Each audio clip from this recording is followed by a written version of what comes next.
Back in the early 2000s, the Dallas Mavericks were a rising young team. Led by their all-star trio of Steve Nash, Michael Finley, and Dirk Nowitzki, the Mavericks started to win 50-plus games every season.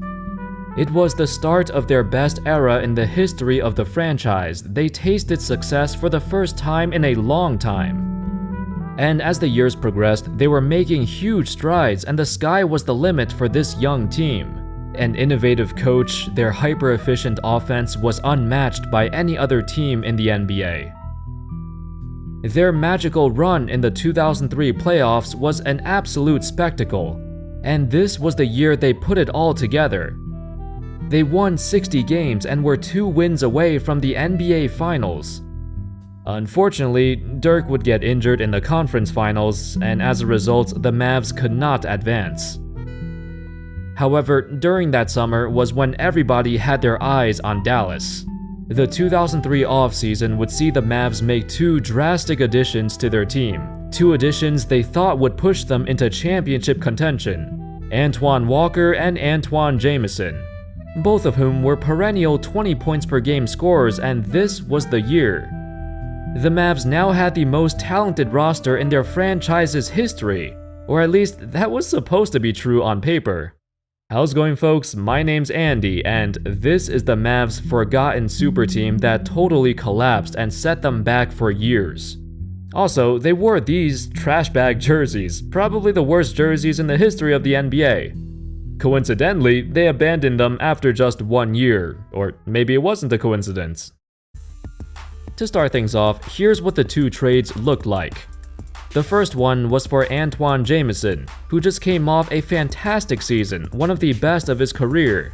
In return, the Mavs sent a huge package of role players and bench warmers, none of whom had a tremendous impact on the team, with the exception of Nick Van Exel.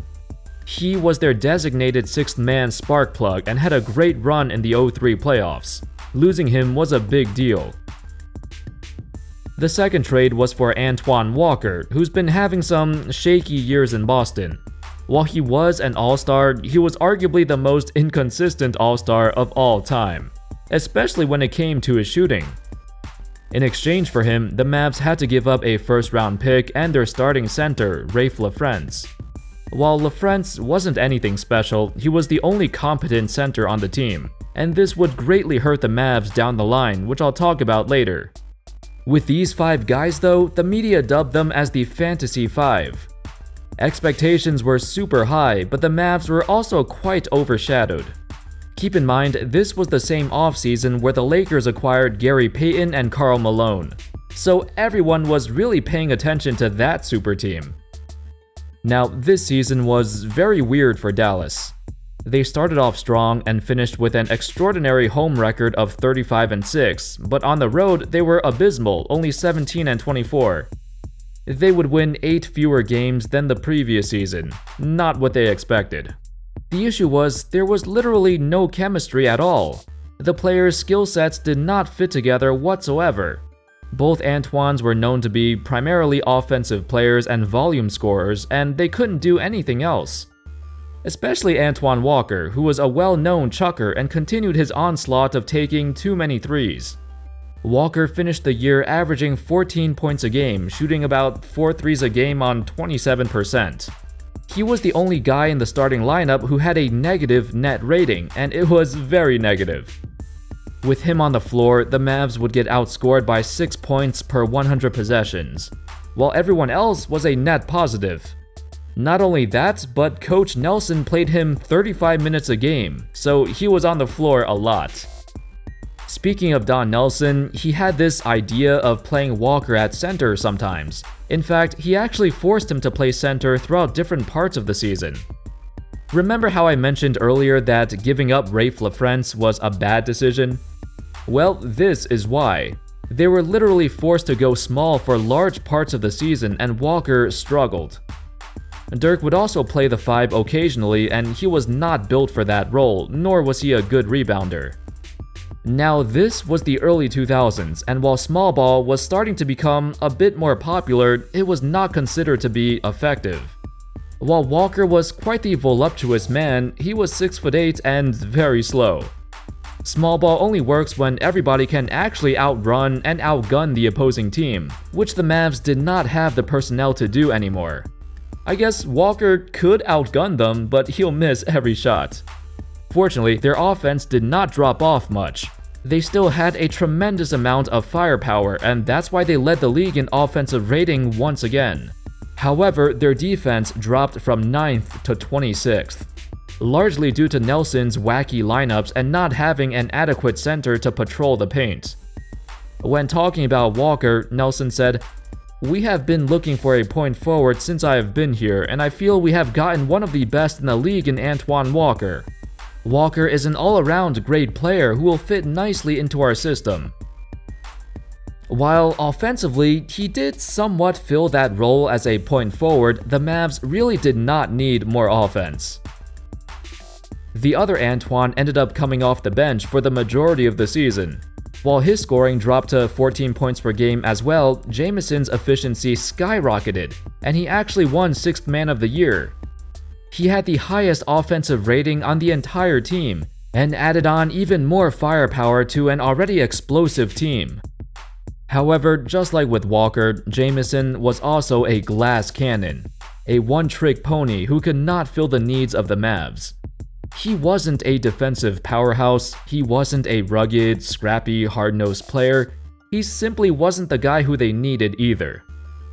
In a New York Times article from 2003, Chris Broussard, believe it or not, had a simple yet accurate analysis of this new super team. Even if Walker and Jamison fit in seamlessly, Dallas might not have enough to get past the Lakers, Spurs, and Kings.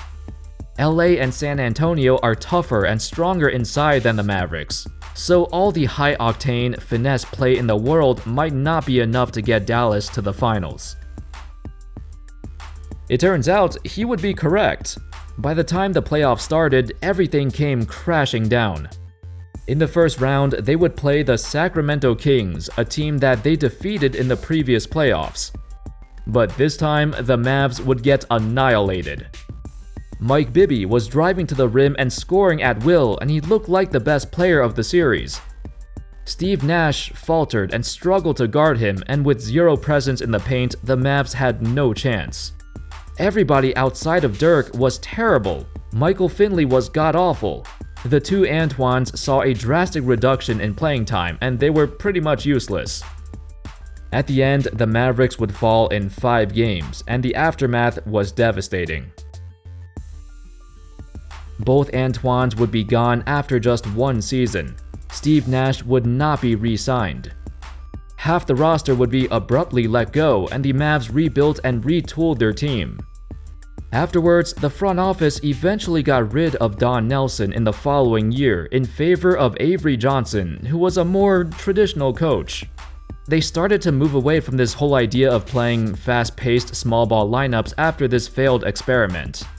Instead, the Mavericks sought to change their game plan and roster in order to build their team around their lone superstar, Dirk. More defensive-minded players were added over the years. A slower-paced offense was implemented, which proved to be highly successful. Dirk was much better operating in the half-court, and the whole run-and-gun offense did not suit his skill set. Here are some stats. In 2004, the Mavs were second in the NBA in pace. In 2006, the year they reached the NBA Finals, they were 27th in pace. Yet they still had the #1 offense in the league. This change from being a fast-break transition team to a slow, methodical approach worked wonders for Dirk's career. This would be the same mindset that eventually led the Mavs to the championship in 2011. As this short-lived super team came to an end, it taught the Mavericks a valuable lesson. Mark Cuban has always been obsessed with trying to sign stars in free agency, but the time he actually did, it worked out terribly.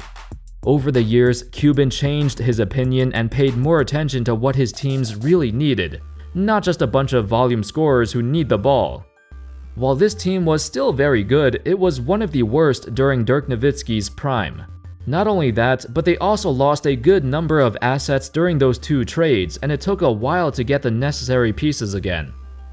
On the bright side, it didn't take long for the Mavs to return back into real contenders. And perhaps this catastrophe of a super team opened their eyes to the truth.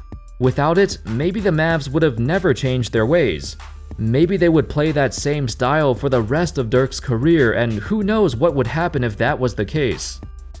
Anyway, that's all folks. That sums up the forgotten super team that totally collapsed, and over the years it has become forgotten.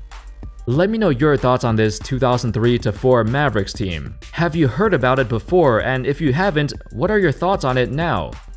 Let me know in the comments. Thank you everyone so much for watching. I hope you enjoyed the video, and as always, I'll see you next time. Peace.